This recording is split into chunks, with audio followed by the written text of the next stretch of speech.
നമസ്കാരം. ഉച്ചവരെ ആരംഭിക്കുന്നു. ആദ്യം നോക്കാം പ്രധാന വാർത്തകൾ.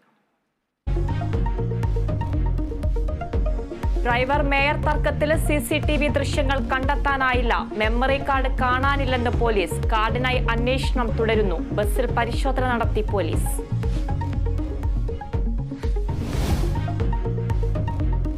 ആലുവ ചൊവ്വര ഗുണ്ട ആക്രമണത്തിൽ 4 പേർ പിടിയിൽ. ആക്രമണത്തിന് കാരണം മുൻ വൈരാഗ്യമെന്ന് പോലീസ്. മുൻ പഞ്ചായത്ത് അംഗം സുലൈമാൻ ഉൾപ്പെടെ ആക്രമിച്ചത് കാറിലെത്തിയ സംഘം.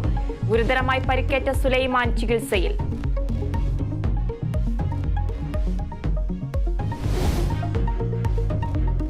സംസ്ഥാനത്ത് ഉഷ്ണതരംഗ മുന്നറിയിപ്പ് തുടരുന്നു. പാലക്കാടും തൃശൂരും കൊല്ലത്തും ഇന്ന് മുന്നറിയിപ്പ്. വീണ്ടും റെക്കോർഡിട്ട് വൈദ്യുതി ഉപഭോഗം. ഇന്നലത്തെ ഉപഭോഗം 113.26 ദശലക്ഷം യൂണിറ്റ്.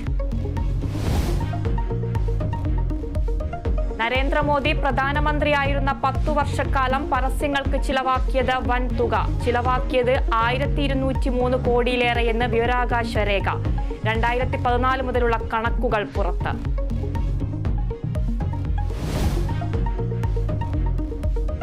IPL-ൽ ഇന്ന് പഞ്ചാബ് ചെന്നൈ പോരാട്ടം. മത്സരം രാത്രി 7:30 ചെപ്പോക്കിൽ. പോയിന്റ് നില മെച്ചപ്പെടുത്താൻ ടീമുകൾ.